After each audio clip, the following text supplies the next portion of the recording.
Namaskaram. Namaskaram to everyone.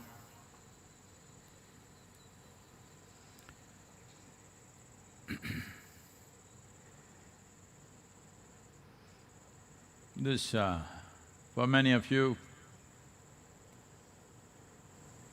this time, the virus time, the virus is becoming iconic, huh?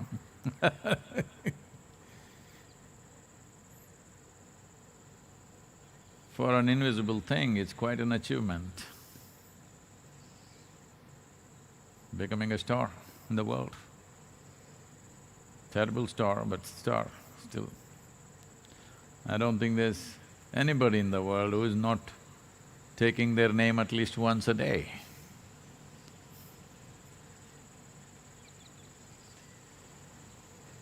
So, these virus times, you are forced into inactivity.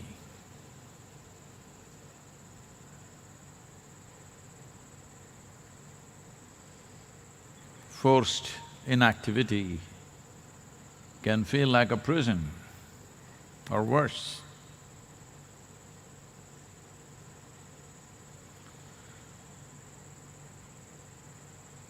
This is because the nature of physicality, the nature of the material in the world is essentially dynamic. Whether you take an atom or a solar system or the universe, everything that's physical in nature is naturally dynamic, always in movement.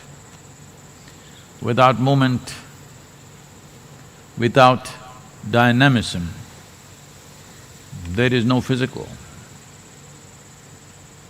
So the moment you're forced into inactivity,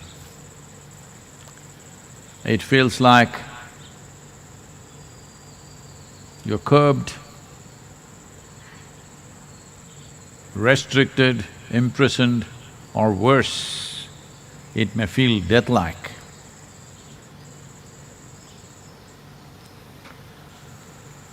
Well, there is a way beyond this.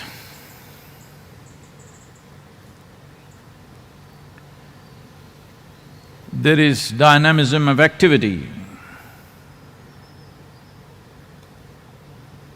The dynamism of activity, as all activity, has to have a beginning and an end. It's a limited process. Doesn't matter what is the nature of activity, either human or otherwise. Activity is always a limited process within a defined amount of time and space. Right now, the defined amount of space is probably your home and it's feeling like a big restriction. But even if it was a planet or a solar system or a galaxy, as your capabilities to move extended itself, even a galaxy would feel like a restriction. This is the nature of activity. This is the nature of physical movement. For a snail which is in the garden, this little garden is a cosmos maybe, because it takes from here to there, takes many days, or maybe he will never make the journey. So, how much space is big, how much space is small, what is a restriction, what is not a restriction, all based on one's competence of movement and dynamism.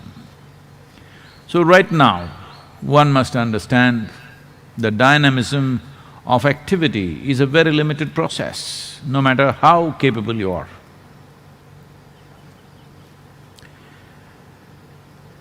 But dynamism or the inertia which comes with restriction is feeling like a restriction and feeling like a suffocating process only because it has become stagnation. You're experiencing inactivity as stagnation. Inactivity that is induced, that has induced inertia, because of this one feels stagnant. Stagnation will naturally lead to death in a way. You may not die immediately, but in many ways you will die once you stagnate. So, there is a way to move inactivity into stillness and not stagnation. Stillness is super dynamic, but there is no activity. Stillness is the nature of the source. Activity is the nature of the surface. But the physical body, the nature of your mind, which is also physical in nature essentially, is designed for activity, or that is how most people understand this. But what they're missing out is their activity on a daily basis is fueled by a few hours of stillness which they call as sleep. If that stillness was absent, this activity would fall apart in no time. The only problem with that stillness is, it is an unconscious slumber where you don't exist, you have no role to play. People say, I enjoy my sleep. Nobody can enjoy their sleep. You may enjoy the restfulness that sleep offers you. You may enjoy the rejuvenation that sleep offers you, but you cannot enjoy sleep. If you're enjoying it, you are just pretending to sleep. You're not really sleeping. So stillness is of another dimension of dynamism. Now, this dimension of dynamism needs an intensity of life which one can never achieve through activity. Because if you reach a certain level of intensity in your activity, it will exhaust you. That is the nature of activity. However good the activity is, however pleasant it is, however pleasurable it is, every activity with a certain intensity will naturally exhaust you. It will force you to go into the slumber of stillness. But to become still consciously means you're building a bridge between the physical and the non-physical dimensions of your existence. Everything that's physical, the galaxies, the stars, the moon, the sun, the planets, every atom is dynamic, including this physical body. If it attains to absolute inertia, that's called death. Or in other words, dynamism is the basis of physicality. Without that moment, there is no physical nature. It is just the whole process of what is the profoundness or how profound is one's experience of life, and how precise and purposeful is the nature of one's activity. simply depends upon whether you have touched the core of your stillness or are you just on the surface of physical oscillations. Bringing this home to yourself is right now a good time because the virus, I couldn't do it. Now you're home, you can bring this dimension into your life. That is a very intense way of existence, but still. Right now the issue with most people is, if you ask them to be intense, they will become tense. So their idea of relaxation is usually to be lax. This is the essence of yoga. That is, you're intense and relaxed at the same time. In tension, your perception is seriously impaired. In laxity, you don't even have it. Because the essence of expanding one's life process, the basis of enhancing one's life process is only in enhancing one's perception. This can only happen when you're very intense and relaxed. Well, we can do a simple process to see how to go about this. Above all, once you know how to be very intense and still and relaxed at the same time, this compulsive or forced nature of always wanting to find a release or relaxation will recede in one's life. Those of you who are planning 14th of April, midnight, you're going to go out on the streets and celebrate. Sorry? It's been pushed. They're saying 30th, some states. Certain states in India are saying 30th of May. United Kingdom, with their Prime Minister unfortunately in the ICU, they're saying 6 months. United States, unfortunately, has reached nearly 2,000 deaths per day. At one time, they said, we don't need a lockdown in this country. Our country is not designed for lockdown, our country is action. But now, they're talking about lockdown possibly. Some of the states are talking about lockdown till September. So, I'm talking about you putting this lockdown time into a tremendous possibility in your life. If you touch the still core within yourself, you will touch the original nature of your existence.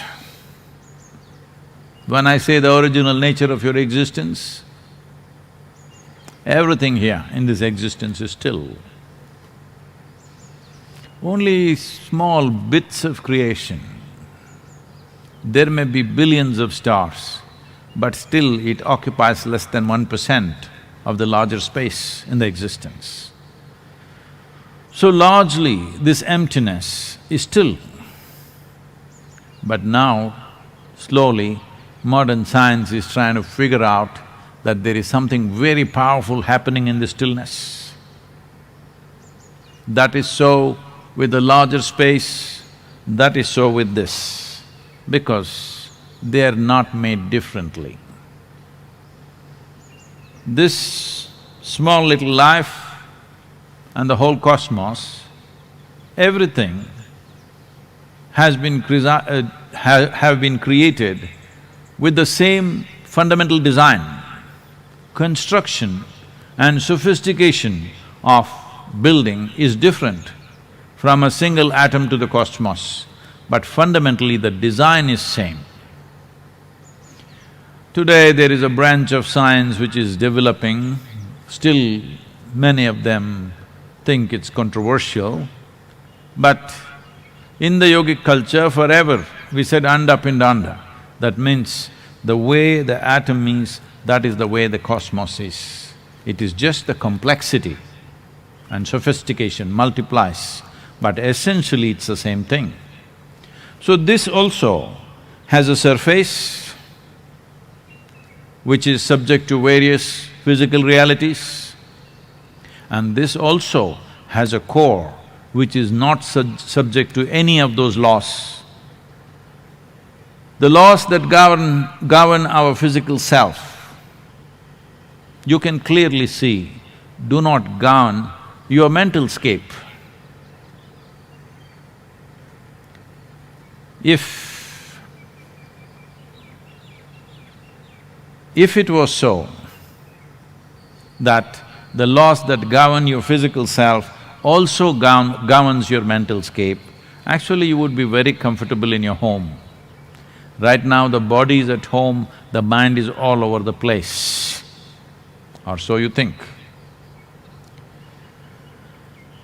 So, you know clearly the laws that govern physical reality doesn't govern your mental space. The laws that govern your mental space does not govern the core of the life that you are. If you build a bridge between your physiology, your psychological space and the core of your existence, the still core of who you are, then you will see activity and inactivity are not very different for you. You can bring yourself to absolute stillness and be phenomenally dynamic. Phenomenally dynamic, because that is the most dynamic space in the existence is the non-physical dimension. So, how do I do this? We could set up a simple process right now, because we have only 40 minutes. I will just kind of guide you through this in a couple of minutes, 2 to 3 minutes maybe. But when you do it by yourself, you must take either anywhere between 12 to 21 minutes to do it by yourself. But right now we will do it in 3 to 4 minutes' time.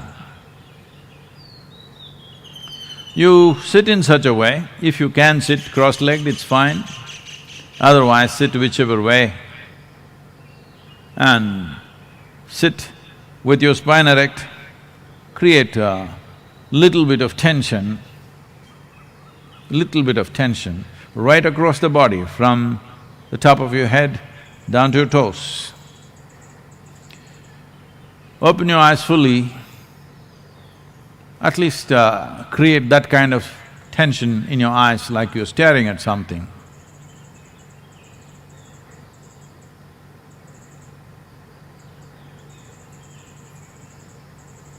And your breath also slightly exaggerated.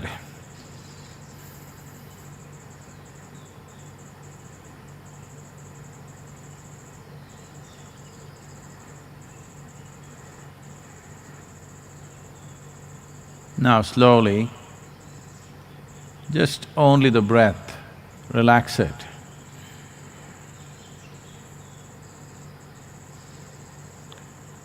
Relax your eyes, still looking,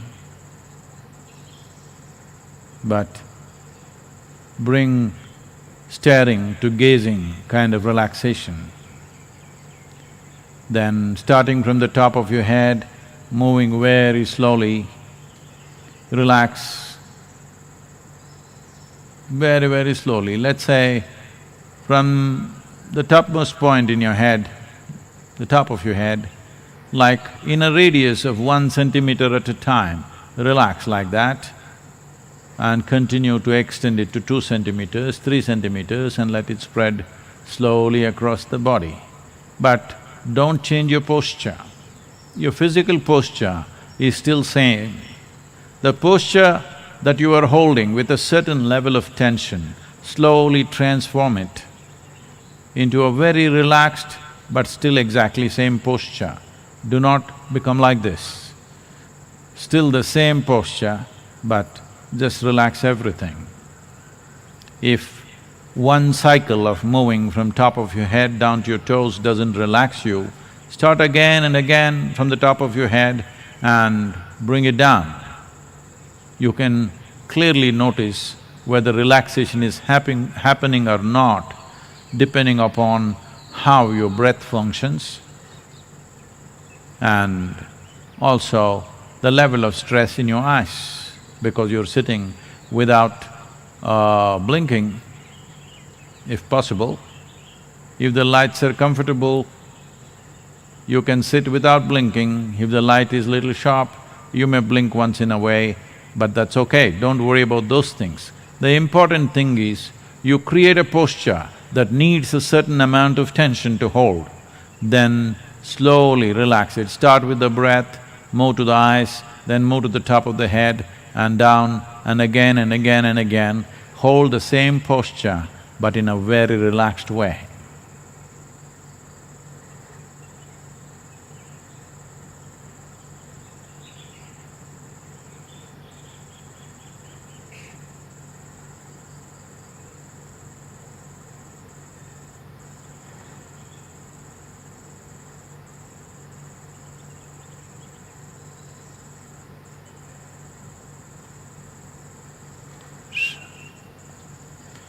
Please do this by yourself, giving yourself anywhere between 12 to 21 minutes.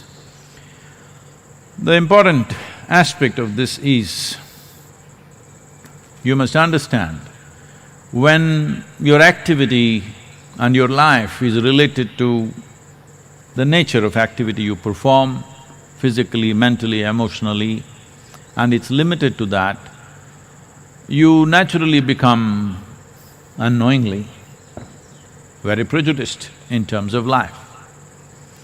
Prejudice means this, that unknowingly you have divided the world.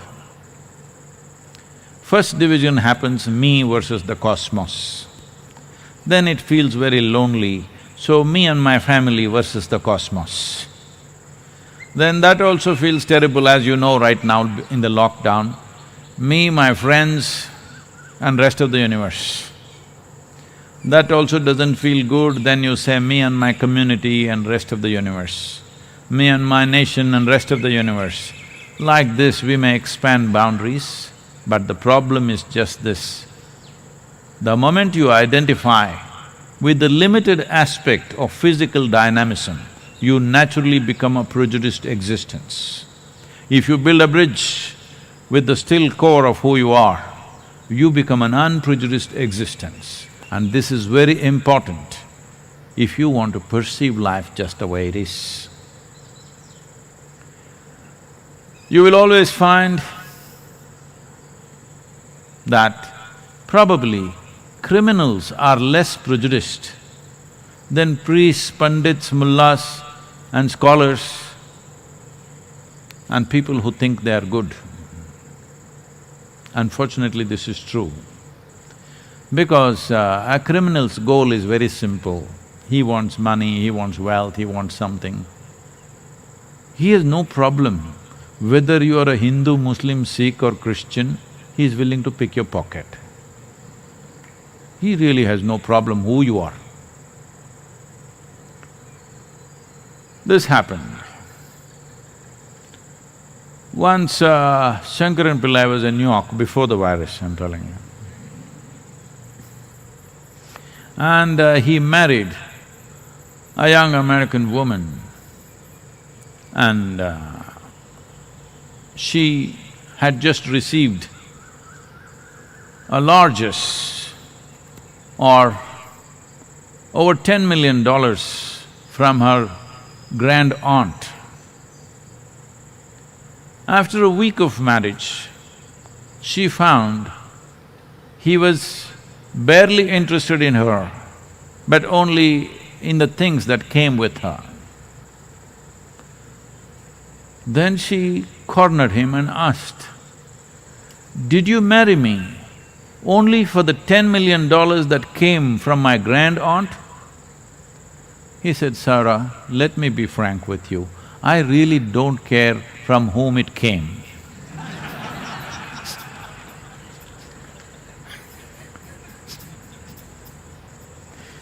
So, you will find usually criminals are quite unprejudiced. They're like virus. Whoever you are, whatever you think you are, they'll get you. But others are super prejudiced and they think they're good, that's the worst thing. Because once there is prejudice, negative action is just a question of situations pushing you into it. But you will do terrible things with great pride, that's the whole thing. You will do absolutely horrendous things with enormous pride that you're doing the right thing. You've always seen people who believe they're doing God's work do the most horrendous things on the planet. That's been the history of humanity.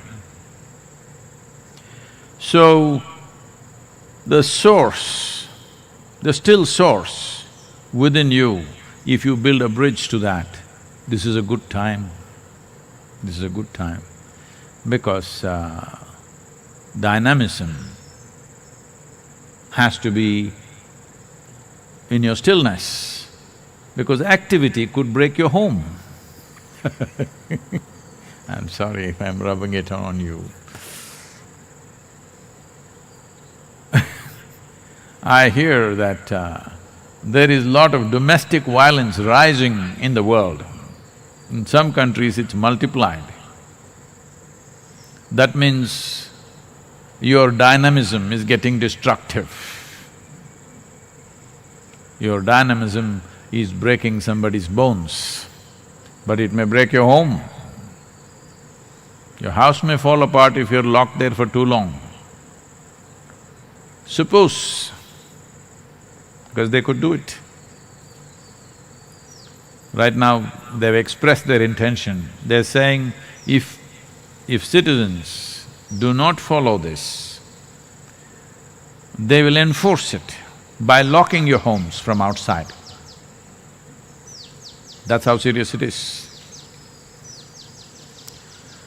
So the moment they lock you from outside, it's like, you know what's that? Shashank redemption, you know.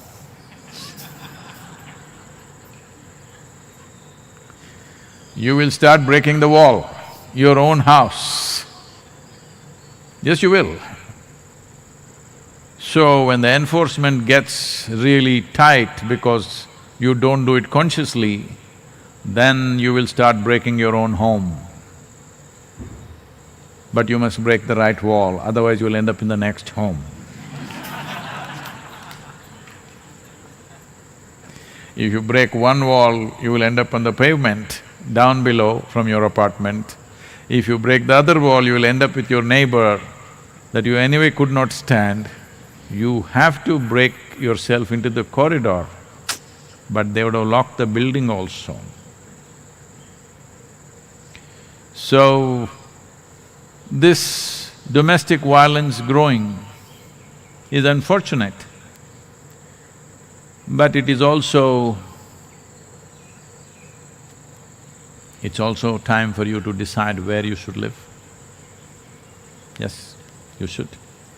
Because just being together for 2 weeks, if it is leading to broken bones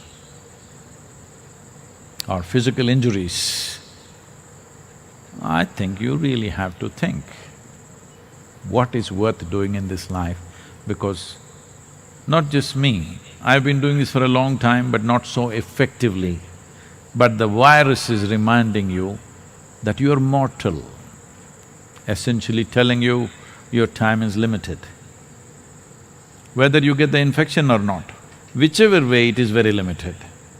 So in such a limited amount of time, don't carry on endless dramas of life.